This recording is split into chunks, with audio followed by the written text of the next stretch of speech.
Pokok-pokok pemikiran Khalid Abu Elfat. Dalam tradisi Sunni, ada sebuah prinsip keberagamaan yang sering didengarkan, yaitu la kahnuta fil Islam, yakni tidak ada sistem kegerejaan dalam Islam. Artinya, tidak ada individu atau kelompok yang layak mengklaim dirinya sebagai wakil Tuhan, yang mengetahui maksud dari firman dan satu-satunya yang berhak menentukan benar atau salah, lurus dan sesat. Islam mengakomodir setiap hasil usaha atau ijtihad manusia untuk memahami maksud tujuan Tuhan. Bahkan pelaku ijtihad atau mujtahid dijanjikan pahala akan usaha ijtihad yang dia lakukan. Entah ijtihadnya itu sesuai dengan yang dikehendaki Tuhan ataupun tidak.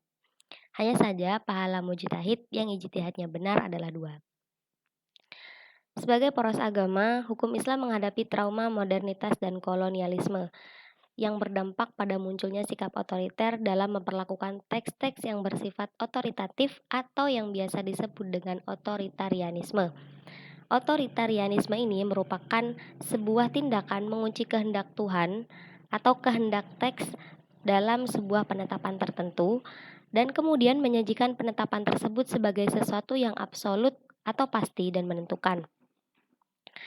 Nah, menurut analisa Khalid, fenomena otoritarianisme ini dalam pemikiran Islam, khususnya dalam penelitiannya tentang diskursus hukum Islam, menyebabkan akibat dan kesalahan dalam menempuh prosedur metodologis yang terkait dengan relasi antara ketiga unsur pengarang, teks, dan pembaca. Nah, untuk mengatasi problematika ini, Khalid menawarkan metodologi hermeneutikanya. Ada 3 pokok persoalan yang menjadi kunci dalam membuka diskursus otoritatif dan otoriter dalam Islam, yakni pertama adalah kompetensi. Nah, hal pertama yang harus dipertimbangkan terkait otoritas hadis adalah mengenai kompetensi atau kualifikasi dari teks tersebut. Kompetensi terkait dengan kualifikasi sumber rujukan, artinya bagaimana mengetahui bahwa suatu perintah adalah benar-benar datangnya dari Tuhan atau nabinya, dari Tuhan dan nabinya.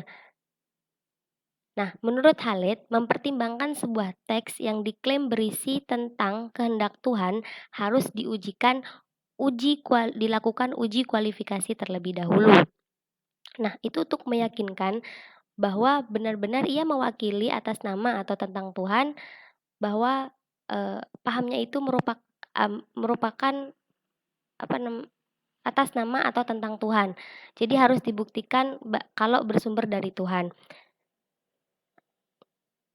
Kemudian yang kedua adalah penetapan makna. Persoalan lain yang tak kalah pentingnya terkait dengan konsep otoritas dalam Islam adalah penetapan makna dari perintah yang tertuang dalam teks. Nah, penetapan dimaksudkan sebagai sebuah tindakan untuk menentukan makna sebuah teks. Karena dalam hermeneutika, diskusi tidak lagi berkutat pada siapa yang benar dan salah, tetapi pada makna apa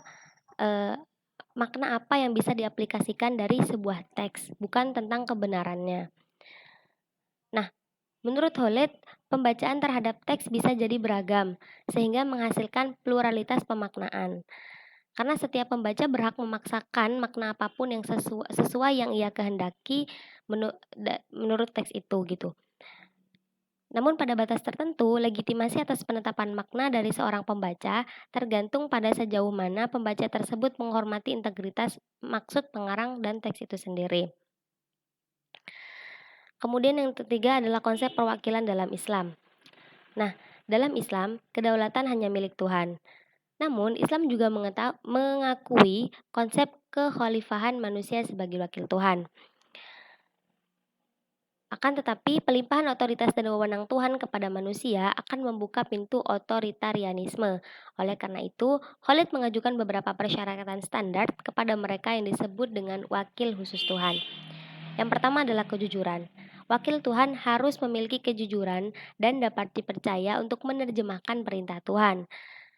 Dia harus menghindari keberpuraan memahami apa yang sebenarnya tidak diketahui dan bersikap jujur tentang sejauh mana ilmu dan kemampuannya dalam memahami perintah Tuhan. Yang kedua adalah ketekunan. Nah, dia harus bisa mengerahkan segenap kemampuan rasionalitasnya untuk menentukan dan memahami kehendak Tuhan. Ketiga, komprehensivitas dalam menyelidiki kehendak Tuhan. Seorang penafsir harus melakukan penyelidikan perintah-perintah Tuhan secara menyeluruh dengan mempertimbangkan hal yang relevan dan tidak melepas tanggung jawabnya untuk menyelidiki atau menemukan alur pembuktian tertentu. Keempat, penggunaan rasionalitas dalam penafsiran dan analisis terhadap perintah-perintah Tuhan. Penafsiran teks harus dilakukan secara rasional atau setidaknya dengan ukuran yang benar menurut paradigma umum, yang artinya pembaca tidak boleh berlebihan dalam menafsirkan teks sehingga melahirkan kesimpulan bahwa makna teks tersebut benar-benar seperti yang diinginkan pembaca dan bukan menampilkan maksud yang memang dikehendaki teks. Yang kelima, pengendalian diri atau kerendahan hati dalam menjelaskan kehendak Tuhan.